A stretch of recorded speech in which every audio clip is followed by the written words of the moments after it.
Karine Fouché, bonjour, d'Estimed est heureux de vous recevoir à la veille du démarrage de cette nouvelle saison de Marseille Concert. Alors on le sait, Marseille Concert, c'est un organisme très important pour la musique classique à Marseille fondamentalement, mais pas que la musique classique. Et vous avez repris le flambeau. On connaissait votre père très bien qui malheureusement nous a quittés et il va y avoir ainsi une sorte de continuité. Est-ce dans le même esprit que vous reprenez justement les rênes de cette association ? Alors, dans le même esprit, oui, et dans les très grandes lignes, effectivement, il y a un besoin de continuité parce qu'il y a une histoire qui va même au-delà de Marseille Concert, puisque c'est une histoire qui est aussi familiale, la musique. Si je peux évoquer aussi ma grand-mère, Suzy Fouché, qui avait quand même œuvré pour les Amis de Saint-Victor, plus que vrai. Donc voilà, tout ça, c'est familial, donc c'est effectivement une continuité. C'est quelque chose qui avait été déjà, on va dire, prévu par mon père avant qu'il parte, mais les choses ont été un petit peu précipitées, effectivement.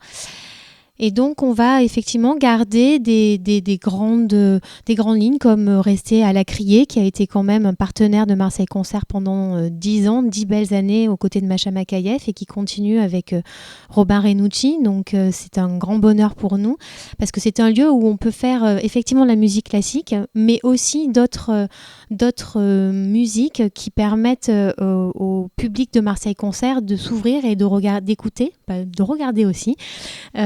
Voilà, un autre univers. D'ailleurs, démarrage le 30 septembre avec Thomas Dutronc. Tout à fait, un merveilleux concert qui est, alors je ne sais pas vraiment un étonnement, mais en tout cas, c'est un concert qui est affiché complet et je pense que ça va être une très belle soirée, effectivement. Alors là, ce n'est pas le lieu dans notre conversation de tout détailler de cette programmation. En dessous de cette vidéo, on va trouver non seulement le détail des concerts, mais également le lien de Marseille Concert, où on pourra avoir davantage de précisions. Mais dans les grandes lignes, on a commencé par la Criée. Il y a d'autres endroits qui sont devenus emblématiques, et notamment pour la musique de chambre, le Pharo. Tout à fait. Donc ça, c'est une idée qui a surgi entre mon père Robert Fouché et Benoît Payan de faire vivre ce lieu du Palais du Pharo et de la salle de la Major en particulier, où on a pu débuter notre saison de musique de chambre il y a 3 ans.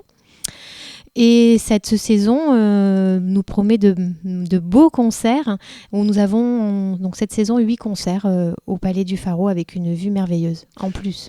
Alors également des grands noms de la musique classique, notamment des pianistes comme Claire-Marie Leguet, comme Pierre Réac. Et puis il y a une venue quand même qui est attendue de pied ferme, c'est Martha Argerich. Vous payez Martha Argerich ? Tout à fait.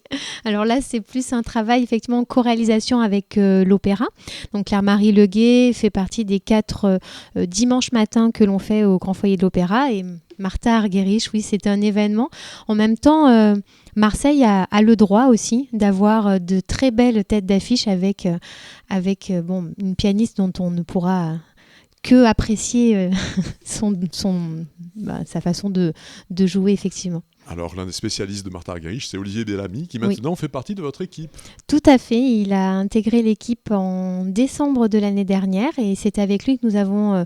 c'est avec lui. Il a monté cette saison. Alors, j'étais à ses côtés, mais c'est quand même notre directeur artistique et nous sommes à Marseille Concert très, très heureux de travailler avec lui. Effectivement, Martha Argerich, c'est Olivier Bellamy. Et il y a toute une équipe à Marseille Concert. Il y a également un volant qui est assez important, c'est dans le domaine de la musique sacrée.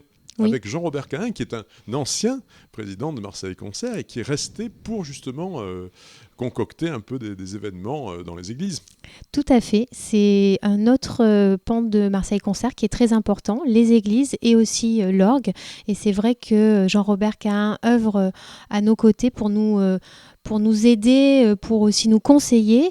Il est toujours dans l'association, effectivement, après avoir été président. Et donc, nous avons la possibilité encore cette année de proposer de beaux concerts. Et on a quand même l'inauguration de l'orgue de Sainte-Anne qui a lieu le 6 octobre. C'est quand même un bel événement après tant d'années de report. Alors, vous parliez justement de continuité familiale. Je crois que c'était quelque chose qui tenait particulièrement au cœur de votre père. On a attendu et finalement, vous réalisez cette inauguration dans le cadre de Marseille Concert.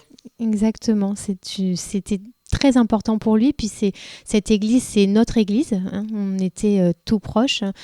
Et donc, cet orgue qui résonne à partir quand même c'est une construction assez particulière avec alors Jean-Robert en parlerait mieux que moi, mais avec quelque chose d'existant qui a été rénové et puis vraiment il était tellement important pour mon père de pouvoir réaliser cette inauguration que je suis très très heureuse de pouvoir le faire au sein de Marseille Concert. Alors je l'ai dit, Marseille Concert sont pleins de concerts. On va s'excuser dans ce bref entretien de ne pas évoquer tout le monde, mais je crois qu'il n'y a qu'à suivre en fait et se laisser porter par les propositions qui sont faites sur ce site de Marseille Concert et je le répète en dessous.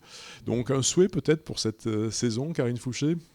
De partager des moments musicaux avec tous les publics, puisqu'on aimerait pouvoir rencontrer différents publics et vive la musique.